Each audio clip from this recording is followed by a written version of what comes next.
Channel this is जगत। तो पिला माने आज आम क्लास 10 रो ओके क्लास 10 रो आज आम हिंदी रो तमर जो थिला कौन अनमोल बाणी रो जो सेकेंड चैप्टर टी थिला सूरदास। तो से दिन कबीर दास विषय क्लास टी करथिले केमिति लागिला ताकू कमेंट माध्यम रे जणैबो।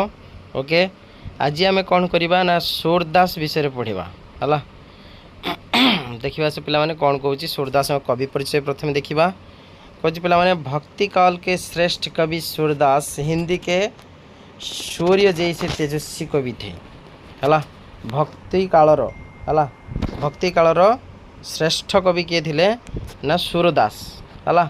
से हिंदी रो कौन थिले ना जड़े सूर्य जमिति हला सूर्य जमिति चमक थाए से भला से कौन थिले ना तमर तेजस्वी कवि से जड़े थिले हला। उनका जन्म सन 1478 में दिल्ली के निकट सही गांव में हला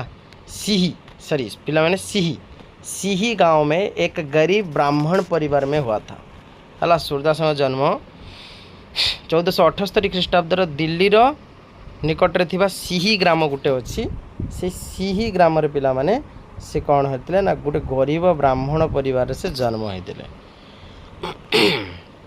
वे अंधे थे माने से अंध थिले पिला माने पर मालूम पड़ता है कि वे जन्मांध नहीं थे पिला माने किंतु मालूम अच्छी कि मालूम जना पड़ी कि से जन्मरू अंध नथिले नहीं से अंध हो ही जाइथिले। पर मथुरा और आगरा के बीच यमुना नदी के तट पर स्थित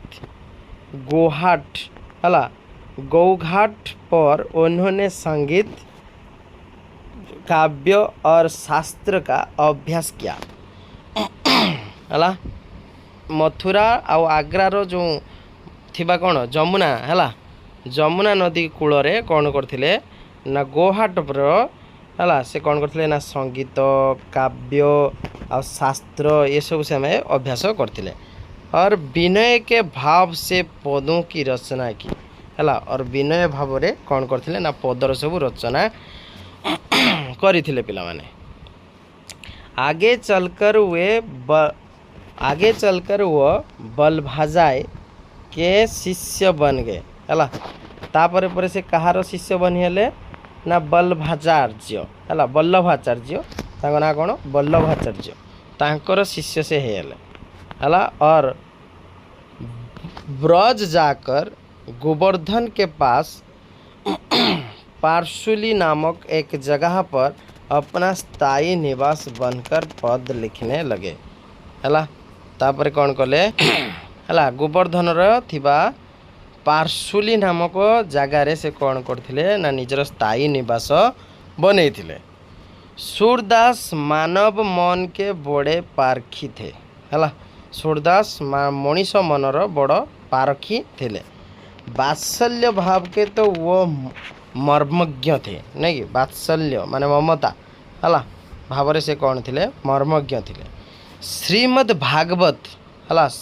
भागवत महापुराण के आधार पर रचित उनका विशाल ग्रंथ सूरसागर हला। श्रीमद् भागवत जो महापुराण हटा हला तारी रूपे आधारित रचित तांकर जो विशाल ग्रंथ थिला किस ना सूरसागर हिंदी के अमूल्य निधि थे हला। हिंदी रो सबुठो अमूल्य निधि अटे।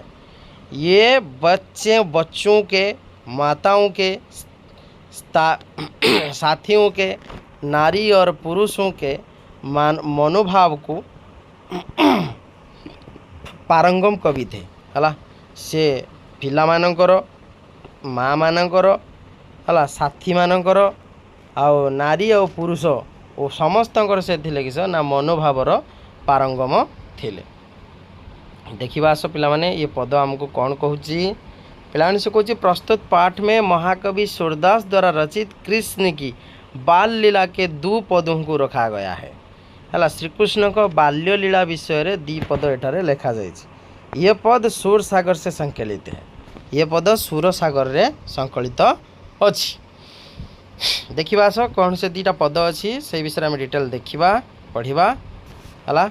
से कहूची मैया मोहे दाओ बहुत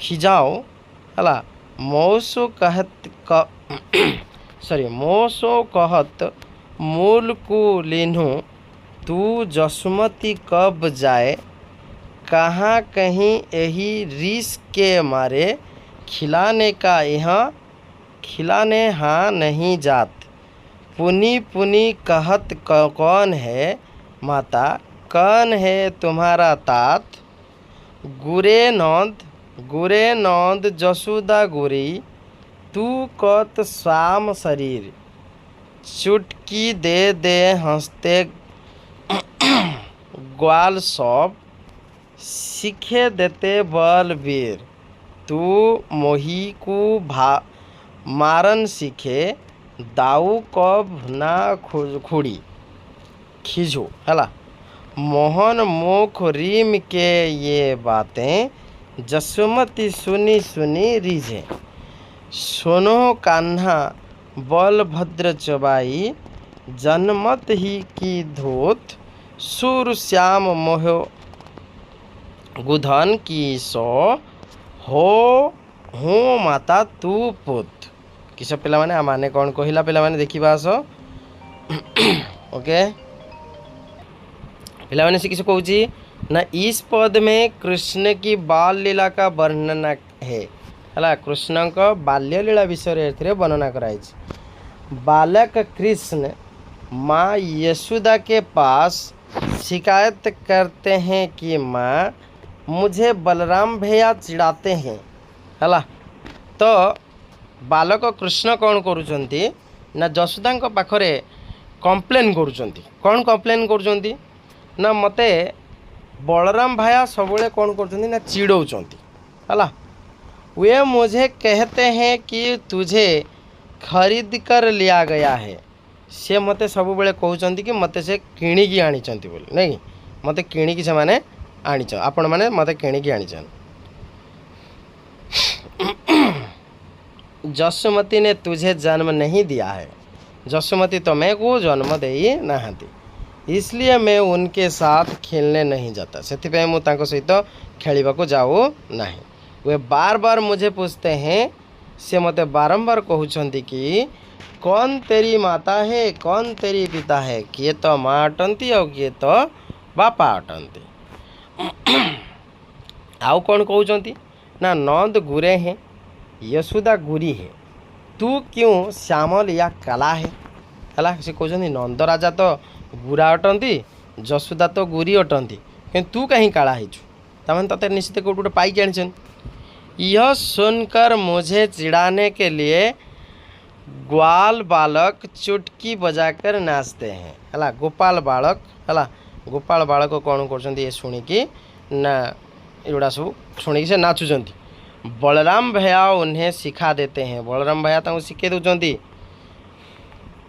तूने सिर्फ मुझे मारना सीखा है हला तुम्हें केवल मते मारिवा ही शिखीच बलराम भैया पर खिड़ती नहीं हला बलराम किसी खिंचती नहीं हला बलराम को किसी कहूना हला मोहन के मुख पर गुस्सा देखकर और उनके गुस्सेली बाणी सुनकर जसुमती प्रसन्न हो जाती है हला जेतेबेले जसुमती से रागिवा कथा जो शुणुचंती सेतेबेले से अधिक और खुशी हो जाउछन माँ कहती है कान्हा माँ कहउचंती कान्हा सुन ये बलराम चुगलखोर है वह जन्म से शरारती है से बहुत चुगलखोर आओ बहुत शरारती अटे हला मैं गुधन की कसम खाकर कहती हूँ कि मैं तेरी माता हूँ तू मेरा पिलाने टिके रुहो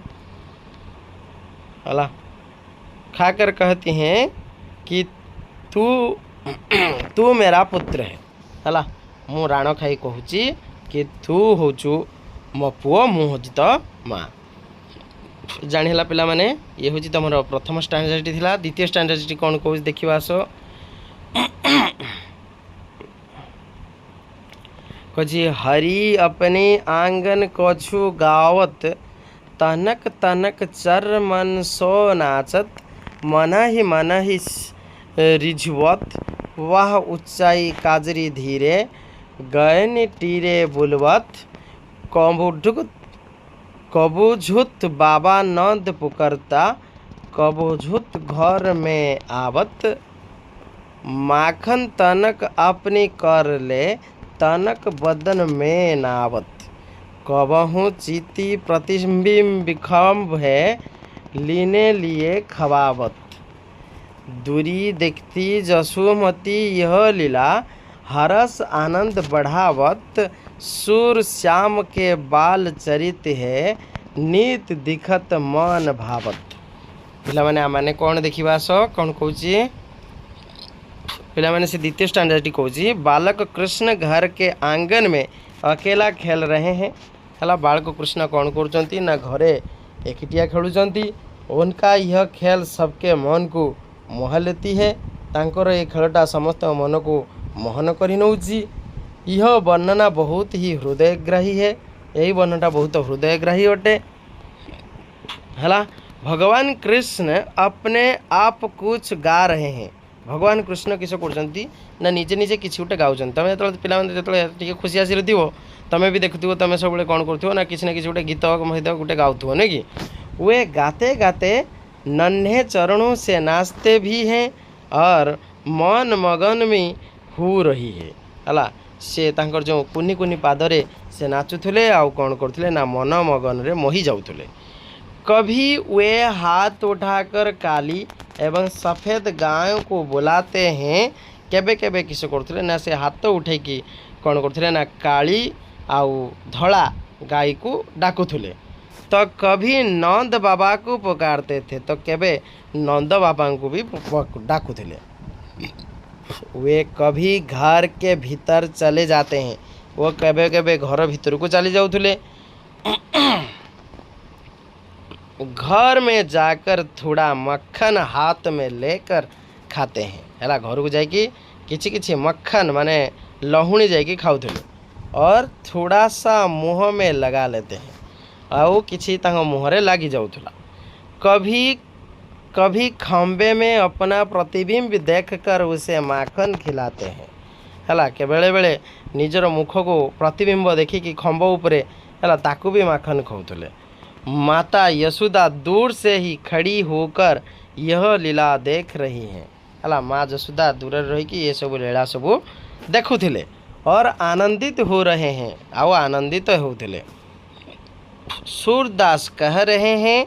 सूरदास कहउचंती कि कन्हैया ही यह बाल लीला रोज रोज दिखाने पर भी प्यारी लगते हैं। है जे सूरदास किस कहउचंती ना कन्हई जो सब बड़े एमती डेली डेली जो रोज रोज माने डेली डेली जो ये जो बाल्य लीला सब देखौचंती सेगुड़ी को बहुत प्यारी अटे।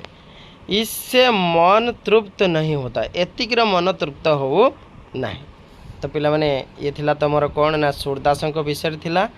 आखु तमे क्वेश्चन आंसर गुड़ी को प्रैक्टिस करिवो। कौन देछि बलराम कृष्ण से क्या पूछते हैं ना तक बलराम कृष्ण को कौन कहउथले पिला माने कहउथले जे तू होछु कला नंदराजा तो गुरा नंदराणी तो कला आ तू कहीं काला नंदराजा होचंती गुरा नंदराणी भी होचंती गुरी आ तू कहीं कला हैछु नहीं यही विषय तांको कहीकि चिड़ौले आ तते कौटू खुंटिकी आनी पाइकी आनी ये विषय कहले। तो पिलाने ये सब क्वेश्चन आंसर गुड़ाक निजे निजे करने सब चेष्टा कर है। तो पिला माने आज एति थाउ पुणी आम नेक्स्ट क्लास रे नेक्स्ट अध्याय पुणी जिनस नहीं आसबू। ओके तो पिला माने आज एतिक थाउ।